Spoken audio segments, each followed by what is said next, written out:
2023, mga kapatid. And the next worship marathon natin will already be the new year. At purihin ang Panginoon. Sabihin niyo sa katabi niyo, praise the Lord, kapatid.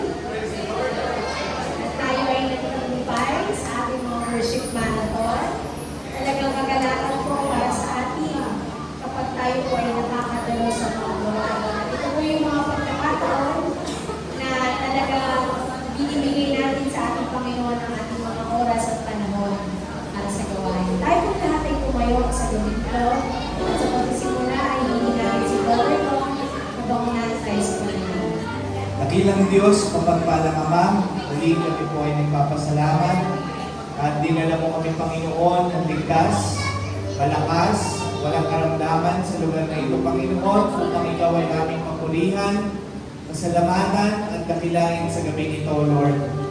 Lord, muli kami ay humihiling, Panginoon, ng pagpapatawad mo po sa lahat po ng aming mga maling inisip, maling sinalita at ginawa po, Panginoon.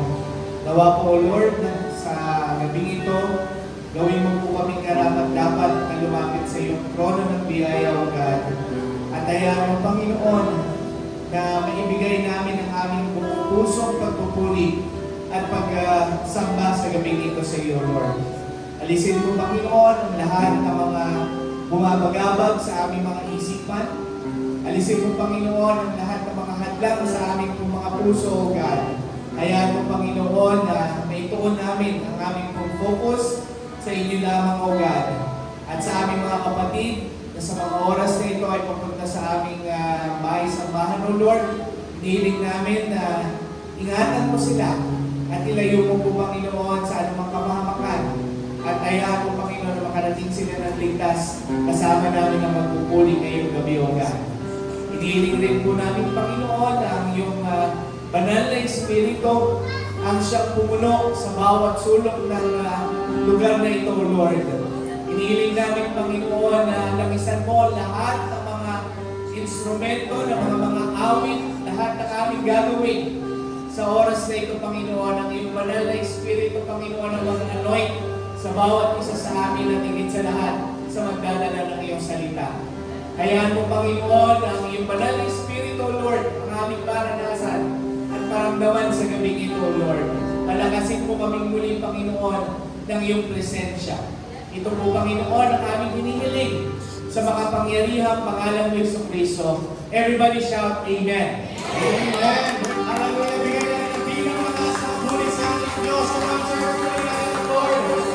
Hallelujah, sa mga lingkod, puno na kababayan, puno na kasubok, puno na kagumpay, ngayon sa ating Panginoon. At sa oras ito, tayo ay magpupuri, magpapasalamat, at kapayapaan ay hindi natin sa ating Diyos sa buhay. Amen? Hallelujah, praise the name of the Lord. Purihin natin ang ating Diyos. Glory to God.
Diyos na makapangyarihan, mapakailanman. Ang pag-ibig mo'y sapat sa kanluran. Pagkat di ka nagbabago, mapakailanman. Ika'y aking sasambahin, ngalan mo'y sasambitin. Pagkat pag-ibig mo ang siyang mahalaga sa akin, sa gitna ng kalungkutan, ika'y papupulihan. Pasasalamat ang magpakailanman. Ika'y sasambahin, ngalan mo'y sasambitin. Pagkat pag-ibig mo ang siyang mahalaga sa akin, sa gitna ng kalungkutan, ika'y papupulihan. Pasasalamat ang magpakailanman. Sasabay mo nun! Aking sasambahin, ngalan mo'y sasambitin. Pagkat pag-ibig mo ang siyang mahalaga sa akin, sa gitna ng kalungkutan, ika'y papupulihan. Pasasalamat ang magpakailanman. Wakas na ika'y sasambahin. Aking sasambahin, ngalan mo'y sasambitin. Pagkat pag-ibig mo ang siyang mahalaga sa akin, sa gitna ng kalungkutan, ika'y papupulihan. Pasasalamat ang magpakailanman. Pasasalamat ang magpakailanman. Pasasalamat ang magpakailanman. Tayo na lang ang puri sa Panginoon. Malaya, malaya, malaya, malaya. Malaya, malaya, malaya, malaya. Malaya, malaya, malaya, malaya. Malaya, malaya, malaya, malaya. Sa Diyos sa buhay ko'y gumawa, maranasan ang kanyang hinala. Sa sakit at karangalan ko'y pinalaya. Ang kasalanan at kalungkutan ay ginawi niya ng tubusan. Kapangyarihan ng Diyos ay aking naranasan. Isa pa ulit, Panginoon! Malaya, malaya, malaya, malaya. Malaya, malaya, malaya, malaya.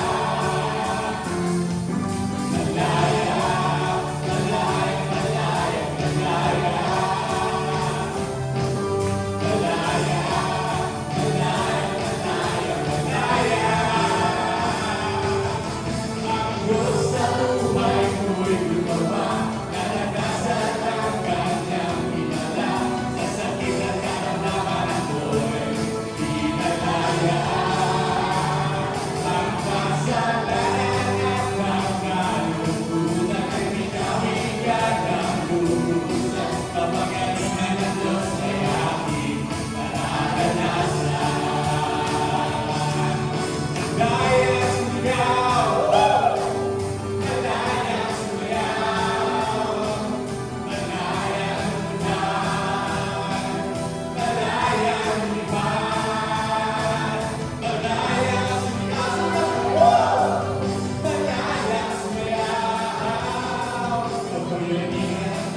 isa, dalawa nagkatipon sa kanyang pangalan na doon ang Panginoon sa nagkalagin na Amen? Hallelujah. Glory to Jesus. Tayo mawag ng mapuli ito sa ating Panginoon. Glory to God.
Tayo po lahat tayo po at ipanalangin po natin ang ating ginawang pagbibigay. Glory to Jesus. Dakilang Diyos, mapagpalang Ama, maraming po salamat sa lahat ng mga biyaya na aming pinanggap sa buong taon ng 2023 at sa mga taong nakaraan pa. Salamat Panginoon sa lahat ng mga pagpapalang pinansyal na patuloy mo po ibinubuhos sa bawat isa sa amin. Salamat po sa lahat ng mga resources na aming pinagkukunan. Tulangin namin Panginoon na patuloy mo po itong hawakan ang lahat ng aming mga trabaho, ang aming mga negosyo upang maging daluyan pa ng iyong pagpapala. Tulangin namin Panginoon na magamit pa ang lahat ng salamin ito para po sa ikalalago pa at ikalalawak ng iyong gawain. At ibinabalik po namin Panginoon ang pinakamataas na papuling kasalamat. In Jesus' name we pray and give thanks. Amen. Amen. At tayo po ilalaro na sa second preach sa dawn service preaching na pangungunahan po sa atin ni Brother Vito.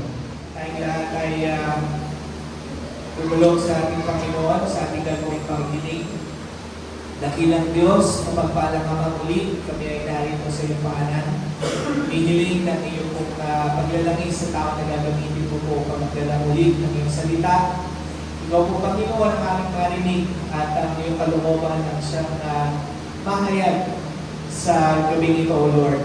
Hinihiling namin Panginoon na buksan mo ang aming mga puso, ang aming mga isipan, na maunawaan namin ang lubos ang iyong pong mensahe sa amin sa gabing ito. Ito po, Panginoon, ang aming hinihiling sa makapangyarihang pangalan ng Yesus Kristo.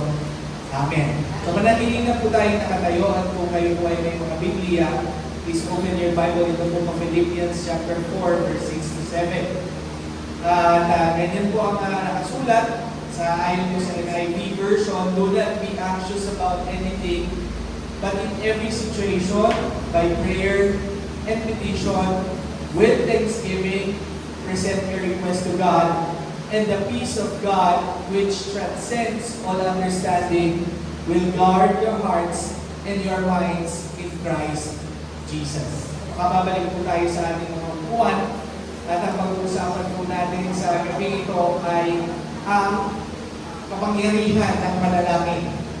Tunay na ang panalangin, mga kapatid, ay napaka-makapangyarihan. But not necessarily the prayer itself, but it's the faith within the prayer na makapangyarihan at yung ating pong pinagdadalanginan. Amen? Minsan na ikukumpara natin at tinatanong natin yung ating mga sarili, meron ka talagang kapangyarihan yung panalangin ko? Minsan nagbibiro ako kami mag-asawa at isa sa mga naging biro ko, hindi ako yung parang pinag-iisipan kung ipag-pray. Yan. Meron kasing situation na kung saan ano nga ba yung Jing para sa tournament? Sa Batang Pinoy. Yan. Yung sa Batang Pinoy na try out noong aking mga anak, nanalangin si Sister Jing. At nung nanalangin si Sister Jing, naging maganda yung resulta. So, nung ako mananalangin, iniisip ko, baka pag nanalangin ako, at bakit ang resulta, bakit yung prayer ko? Mas mahina yung prayer ko kaysa sa prayer niya. Pero mga kapatid, nais ko pong ipaalam sa bawat isa sa atin na wala pong mas makapangyarihan na panalangin kaysa nakahihigit sa bawat Kristiyano. Hindi po ibig sabihin na ang isang panalangin na sinagot sa isang kapatid at yung sa'yo ay hindi, ay dahil mas malakas siyang manalangin kaysa sa'yo. Meron pong mga kadahilanan kung bakit nangyayari na ito ang ating pumapasok sa ating mga isipan. Unang-una na pong kadahilanan yan, mga kapatid, kung bakit pumapasok sa ating mga isipan ay yung ating kalalagayan sa harapan ng ating Panginoon. We know that prayer, mga kapatid, is our link to God. And our prayer determines our relationship to God. Sa isang tao na hindi kayo close, nahihiya kang makipag-usap. Sa isang tao na meron kang atraso, nahihiya kang lumapit. And bilang mga Kristiyano, mga kapatid, ang ating relasyon sa ating Panginoon ay para rin relasyon natin bilang mga magkakapatid or bilang tao. Wala pong pinagkaiba ang komunikasyon na nararapat na binibigay natin sa Panginoon at sa komunikasyon na meron tayo sa ating kapwa. Kung binavalue natin, mga kapatid, ang pakikipag-usap natin sa mga karelasyon natin, the more na binavalue dapat natin ang komunikasyon natin sa Panginoon sapagkat meron tayong relasyon sa Panginoon. Subalit, nagiging hadlang, mga kapatid, ang ating komunikasyon sa Panginoon because of our state sa harapan ng Panginoon. And number one na hadlang kung bakit tayo hindi makalapit sa Panginoon ay ang ating mga pagkukulang, ating mga kasalanan. At yan po ang ginagamit na kaaway para tayo pigilan na lumapit sa Diyos sa pananalangin. Yan po ang ginagamit ng kaaway para tayo pigilan na isipin na tayo ay pakikinggan ng Diyos. Pero mga kapatid, that is a lie. Because the Lord has already made a way that even if we sin against God, there is a mediator, not through you, but through that mediator, na siya ang magiging titignan ng Diyos sa atin para tayo dinggin ng Diyos. Remember, nung tayo ay tumanggap sa ating Panginoong Kristo bilang ating tagapagligtas, ibinihis natin si Kristo. At yung pagbihis natin kay Kristo, mga kapatid, hindi nangangahulugan na wala ka ng magagawang kasalanan. Because we are still in the flesh. Pero mga kapatid, yung confidence natin na lumapit sa Panginoon, yun po ang nababawasan. Dahil dun sa mga maling nagagawa natin sa Diyos. Dahil iniisip natin, mga kapatid, na dun sa mga maling nagagawa natin, we have no right to come to God. Amen? Pero mga kapatid, the more na nakagagawa ka ng kasalanan, the more that we need to come to God. You think? Am I right? That's right, mga kapatid.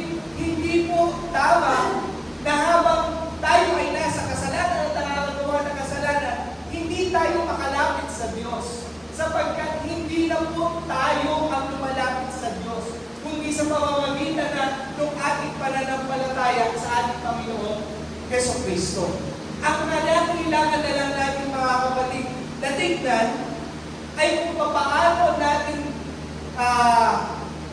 tatanggapin na tayo ay nagkasala sa harapan ng Diyos. Sometimes we don't agree.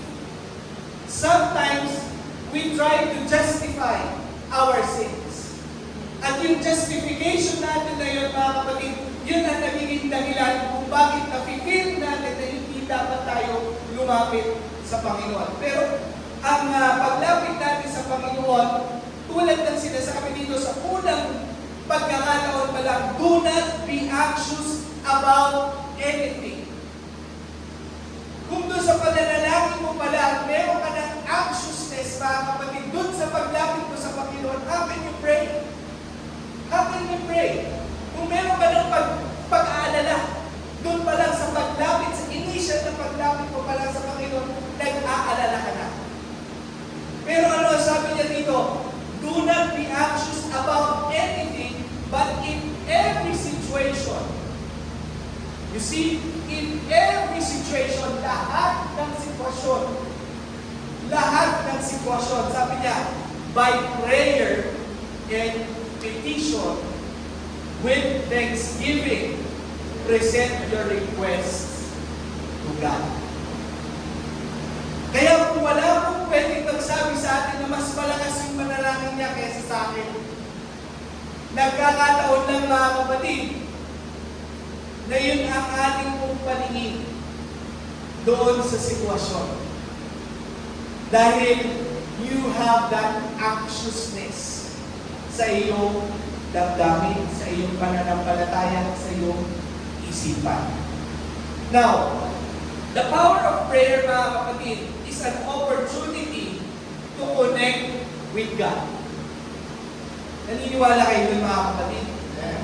Kung hindi po tayo mananalangin, hindi tayo makakakonekta doon sa kapangyarihan ng Diyos. Amen? Because the prayer is our link to that magnificent God, powerful God, merciful God, gracious God.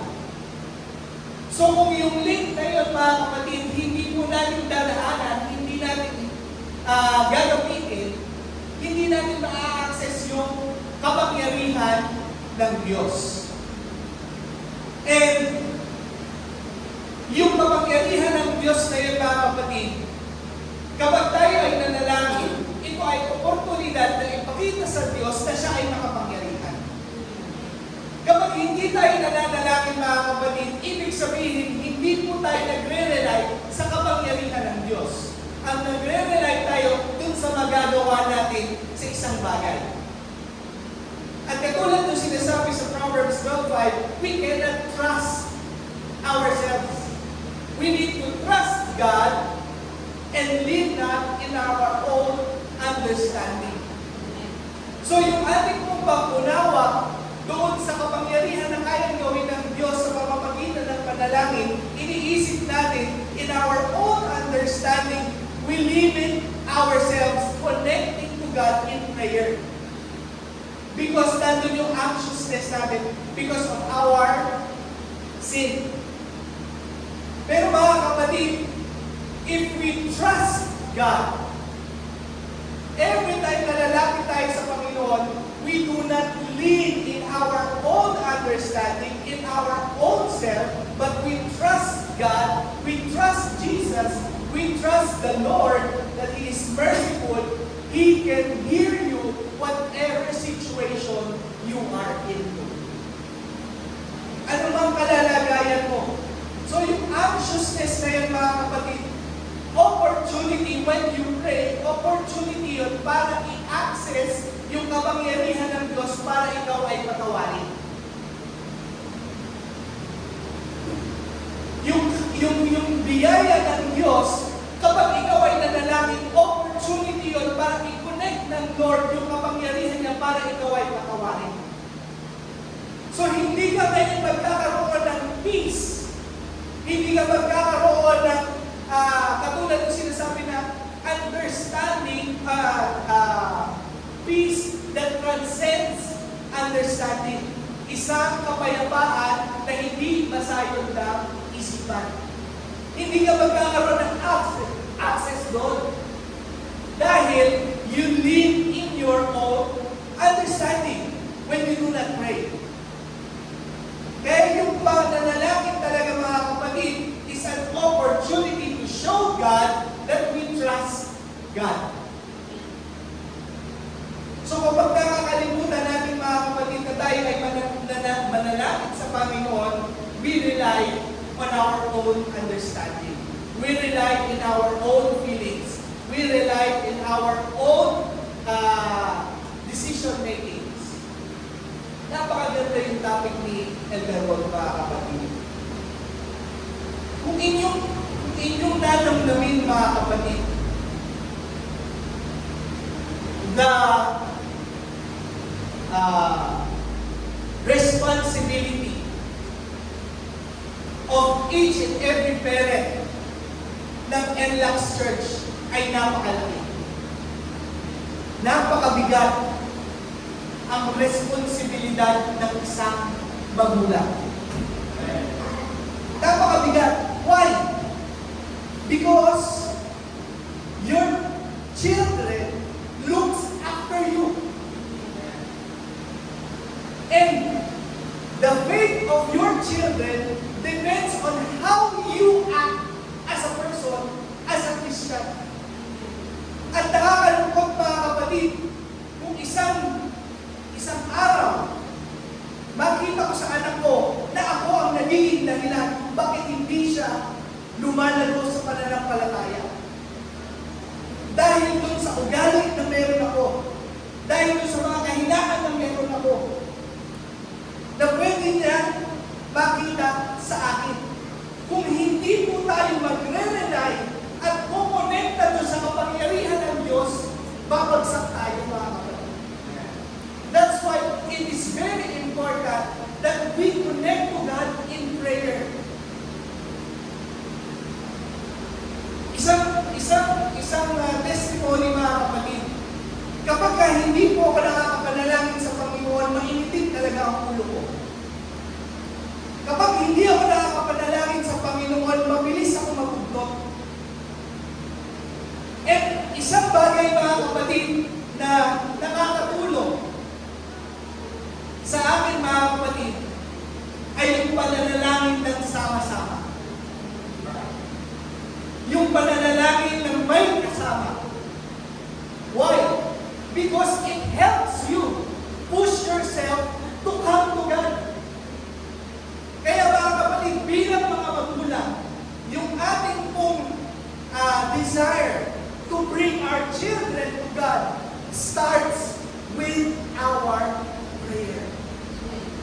Wala po tayong magagawa without prayer. Because this is the only weapon that we have in order for us to demonstrate how we should walk in the Lord. Kung aasa tayo mga kapatid sa talino natin, kung aasa tayo sa ugali natin, sa galing natin, matitisod sa atin yung mga anak natin. Posibleng tayo yung maging dahilan kung bakit hindi sila nag-grow sa pananampalataya.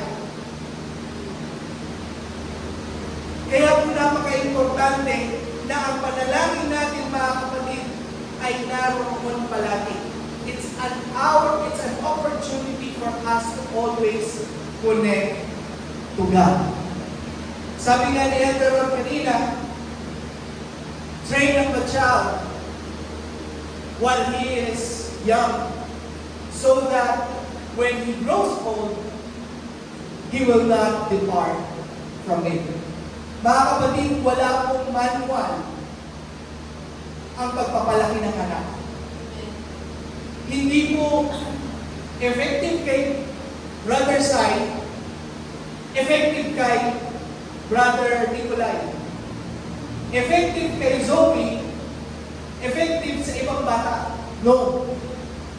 It's really through God's guidance, through God's wisdom, that by the power of the Holy Spirit, that He will guide you and understand how you will deal with your children. Posibleng may mga pagkakataon na may similarities yung sitwasyon. Pwede tayong mga hingig ng godly counsel doon sa ating pong mga ibang mga magulang na nagpapalaki rin ng anak. At napaka-importante rin yung mga kapatid na yung ating pong pinagkukunan ng ating pong counsel or yung pagtatanong kung paano natin gagawin ay isang makadiyos at mapananalining Kristiyano. Sapagkat kung hindi, mga kapatid, you will rely just on your own experience, in your own understanding, and you will not rely trusting the Lord through His words. Kaya po napaka-importante na yung ating pong pananalangin ay back up ng salita ng Diyos. Amen? Sabi sa Romans 12:1. Prayer, mga kapatid, is also an opportunity for personal transformation. Personal transformation. Bago mo ipanalangin na ma-transform yung anak mo, through prayer, you need to be transformed. Tayo muna, mga kapatid, na dapat ma-transform para ma-transform natin yung ating mga anak. Because if we will not be transformed, we cannot model. Kaya po yung ating connection sa Panginoon sa pananalangin is an opportunity for personal transformation. As sabi sa Romans 12:1, I appeal to you, therefore, brothers, by the mercies of God, to present your bodies as a living sacrifice, holy and acceptable to God, which is your spiritual worship. Do not be conformed to this world, but be transformed by the renewal of your mind, that by testing you may discern what is the will of God, what is good and acceptable and perfect. Lalo na po, mga kapatid, sa ating pong pagpapalaki ng ating mga magulang, ng ating mga anak bilang magulang. Kailangan natin ng renewal ng ating pong mind. Hindi po pwede na sarado ang ating mga isip doon sa ating iniisip na tama. Kailangan po natin na ipanalangin ang ating mga sarili na makita natin kung ano ang kalooban ng Diyos para sa ating mga anak. Sometimes, as parents, mga kapatid, since pinalaki tayo na ang magulang ay laging tama, na kahit na hindi tayo nanalangin sa Diyos at umasa tayo dun sa bugso ng ating damdamin, nagdidesisyon tayo ng walang pagkonsulta kung ano ang kalooban ng Diyos para sa ating mga anak. Iniisip lang natin, ito ang mabuti para sa iyo. Iniisip mo lang yon as magulang. Pero you haven't asked God, ano ba ang will ng Lord doon sa anak mo? Gusto ng Lord na maging teacher yung anak mo. Pero ikaw, iniisip mo, doktor dapat. Pinipili ko, hindi, doktor. Eh, ang gusto ng Lord, teacher. So, ano nangyayari? Nagkakaroon ng clash. At nagkakaroon ng kaguluhan. Pero if you and your children ask God together, ano ang will ng Lord sa Kanya, you will come up discerning, renewing your mind, knowing what is the will of God, what is good, acceptable, and perfect for your children. Ganun din sa ating bilang mga magulang.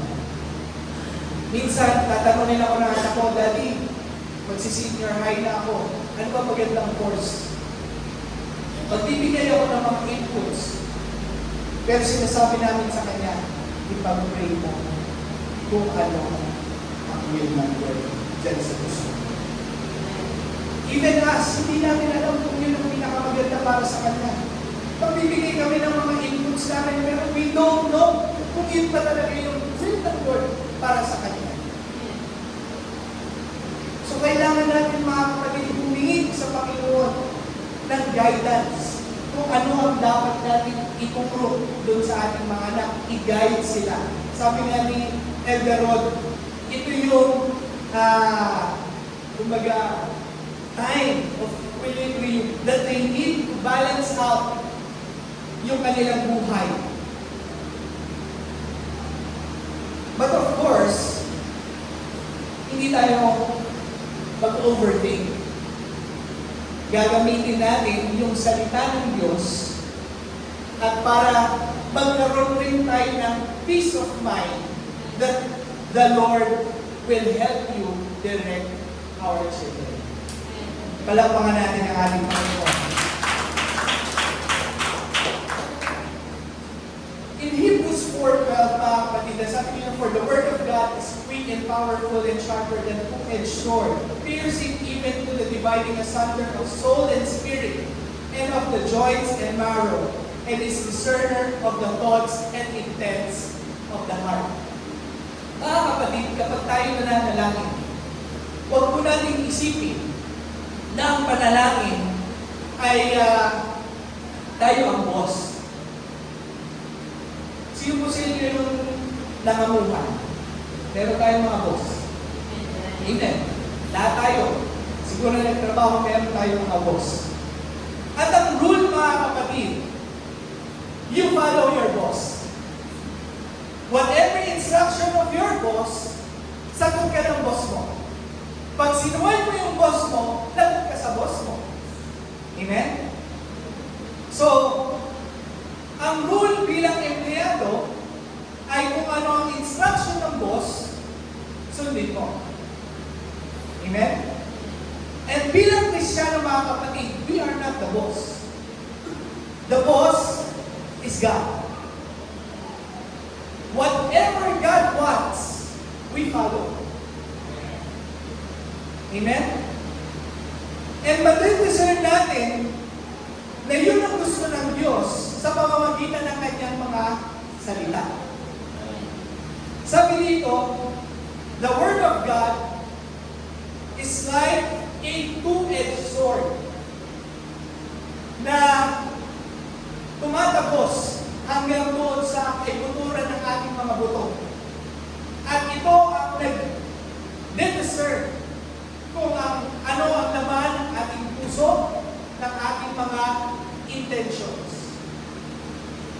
So yung intentions natin, mga kapatid, number one, when we come to God, it should be a godly intention. Kung ang intention natin ng paglapit sa Panginoon ay personal intention, posibleng hindi talaga tayo pakinggan ng Panginoon. Amen? Kaya ano ang sabi ng Psalms? Sabi ni David, search me, O God. Know my heart today. Kapag tayo nananalangin, mga kapatid, sometimes, hindi na natin yung tinatanong sa Panginoon to search our hearts. Meron na tayong gusto. Meron na tayong laman, meron ng laman yung ating mga puso na gusto natin dinggin ng Diyos. Para kung titignan natin sa ating kalalagayan sa isang empleyado at boss, dinidiktahan natin yung boss natin. Boss, ganito ang gawin mo. Boss, ganito yung gusto ko. Boss, ganito kasi. Dapat ganito kasi, boss. Tayo yung boss kapag nananalangin. Meron kasi tayo mga intentions na hindi natin kinukonsulta sa Kanya. Unlike sa isang empleyado, in order for you to influence your boss, you need to listen first to your boss. Kailangan mo muna siyang pakinggan bago ka magbigay ng iyong thoughts sa isang desisyon. At minsan, kahit na meron pang gusto, yan, meron tayong way na gusto natin. Eh hindi ganun yung way ng boss. Pag ginawa natin yung way natin at pumalpak, lagot tayo dun sa boss. Meron tayong sanction. Amen? Pero, kapag ginawa natin yung way ng boss at pumalpak, sagot tayo ng boss. Hindi ka masasanction. Ganon din tayo bilang mga Kristiyano, mga kapatid. Kapag ginawa natin yung way ng Panginoon, hindi tayo masasanction. Sagot tayo lubos kung ano man yung mangyari doon sa pinapagawa niya sa atin.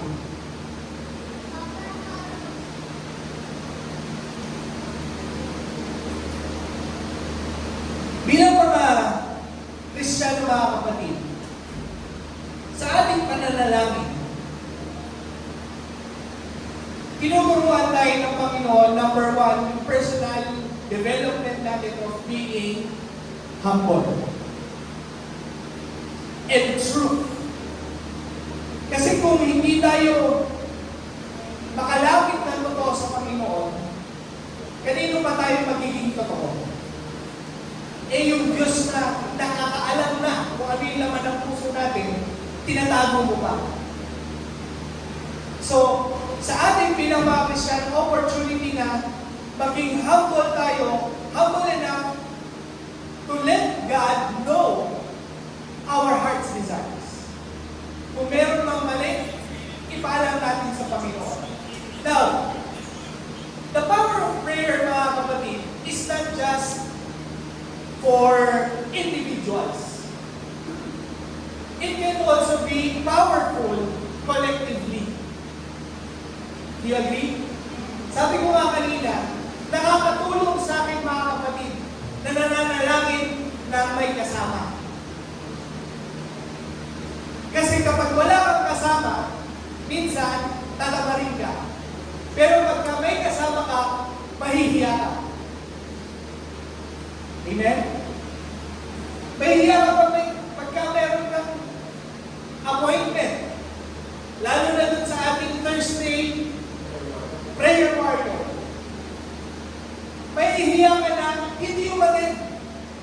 Kaya napipilitan ka umatid at manalangin. And that's good, mga kapatid. Nasabi sa James, chapter 5, verse 16, therefore, confess your sins to each other and pray for each other so that you may be healed. The prayer of a righteous person is powerful and effective. Itong pananalangin, mga kapatid, lalo na sa humihingi ng panalangin sa iyo. Kapag ka ikaw ay may kasalanan, nakakahiya na ipanalangin yung isang lumalapit na nag-a-admit ng kanyang kasalanan at humihingi ng tulong ng panalangin mo. Amen? So ikaw, bilang isang Kristiyano, nagsisimula kang mag-reflect kung ano yung kalalagayan mo sa harapan ng Panginoon. Dahil merong isang kapatid na lumalapit at humihingi ng panalangin mo. Sabi dito, the prayer of the righteous person is powerful and effective. And makikita natin dito na ito ay hindi para doon sa nananalangin, ay sa humihingi ng panalangin. Itong verse na ito ay mas nakakatulong o nakatuon dun sa mananalangin. Dahil bago ka manalangin, kailangan mo muna siya sa atin ang sarili mo. If you are worthy person, effective and righteous person, nakukuha natin. Kaya kapag ikaw ay nilapitan ng isang kapatid na ipag-pray mo, kapatid, ang number one, itong verse na ito, hindi dahil sa ikaw ay righteous na. No. Kundi, isang paraan ito ng Panginoon para ikaw ay panatilihin righteous ng Diyos. Amen? So, napaka-ganda na maintindihan na when we confess our sins, mga kapatid, it is a humbling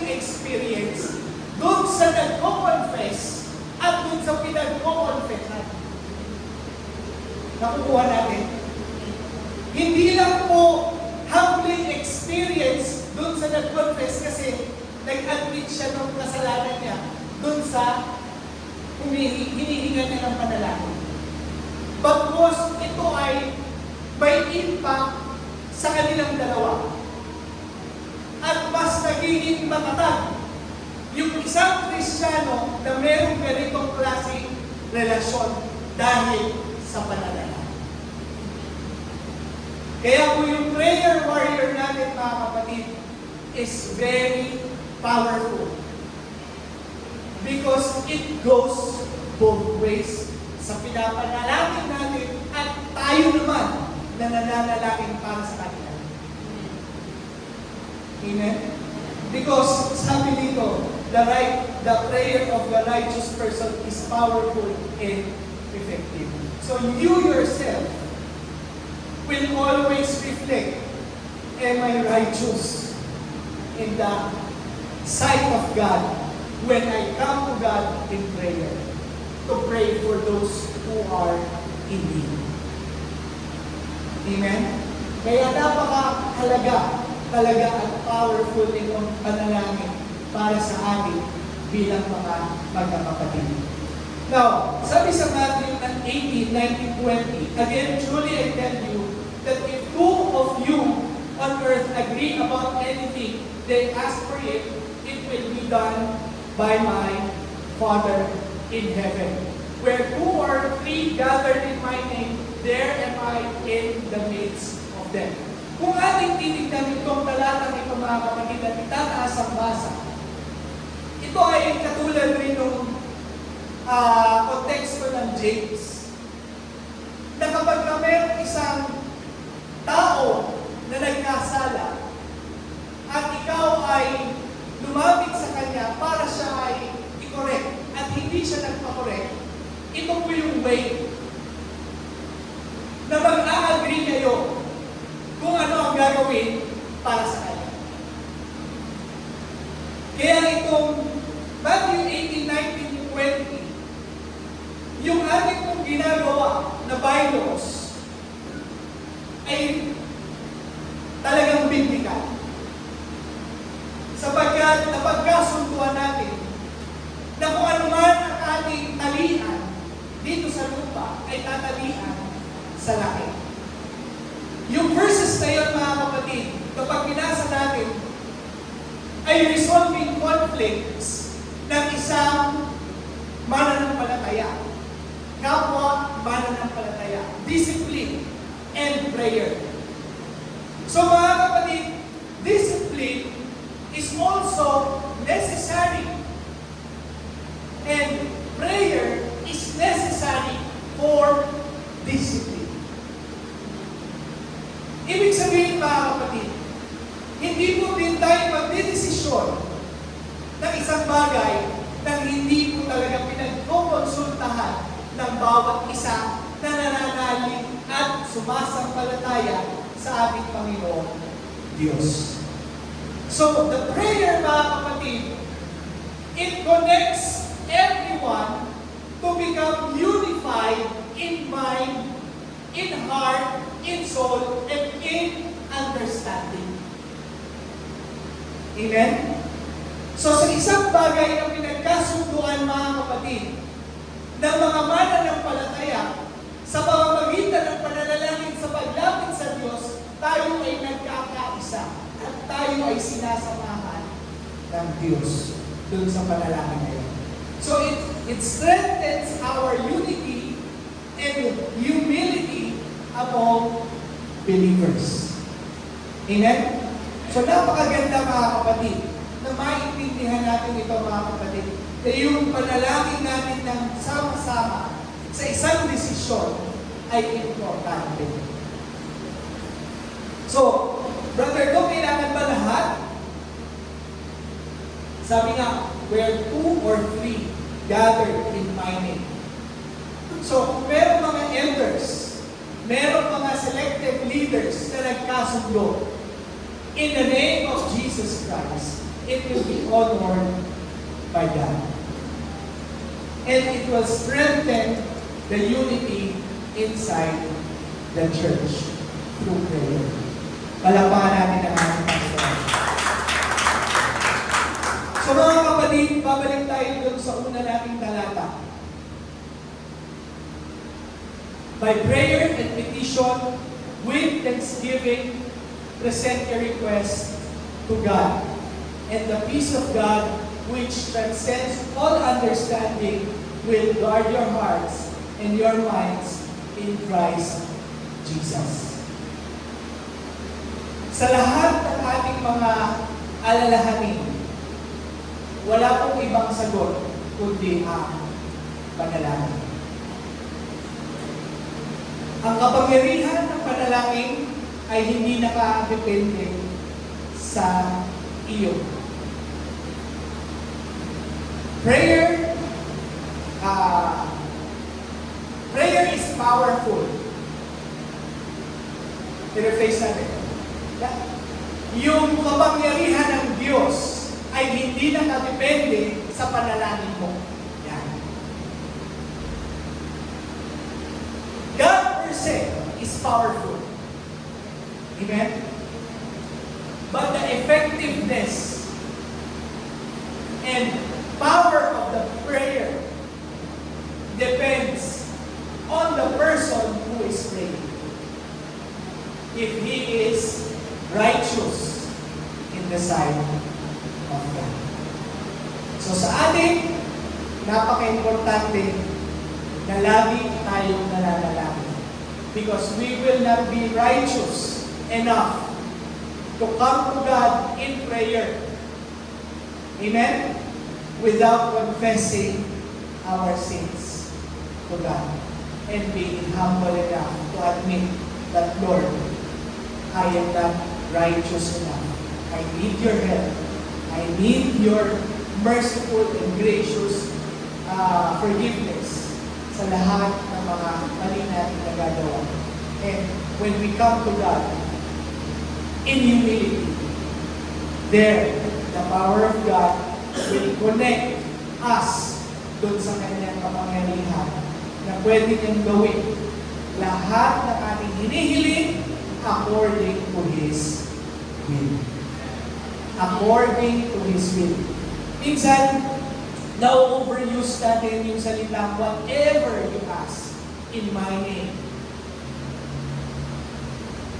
Kahit na mali yung puso natin. Kahit na hindi yung will ng Lord para sa atin. Iniisip natin, sabi ko, Lord, whatever I ask.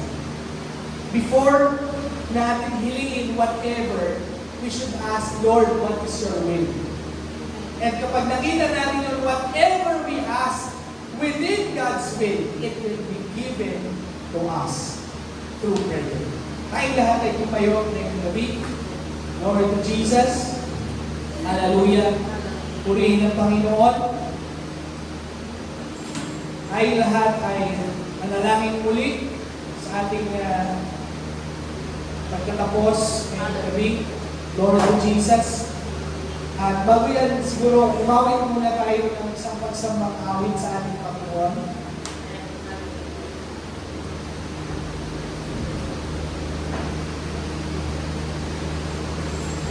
Before we end in prayer, awitin natin yung awit ng gabi.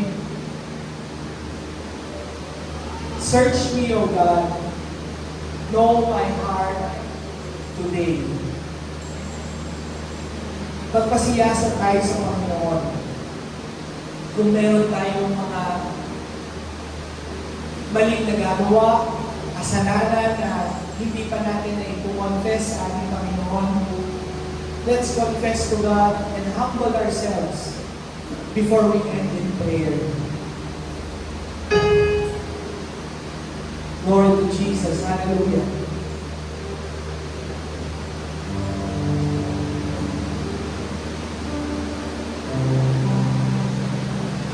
Awitin natin na in Tagalog yung siya sabi mo, Jesus, ang puso ko. Hallelujah.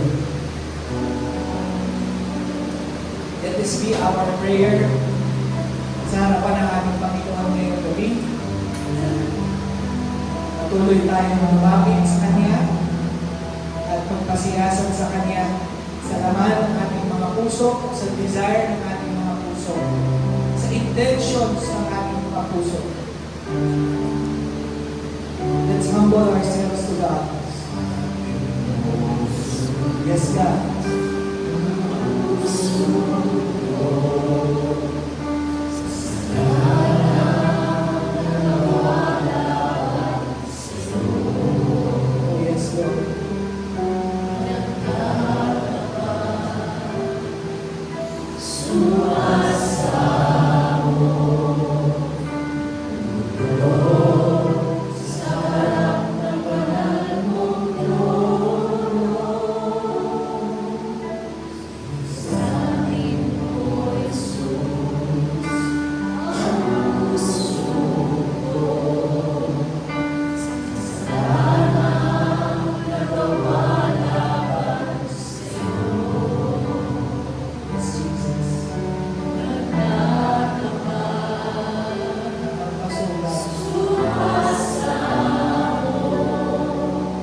Hallelujah. Dakilang Diyos, pinupuri ka namin at pinasasalamatan sa gabi ito sa pagpapaalala mo, Panginoon, sa importansya ng pananalangin sa iyo, God.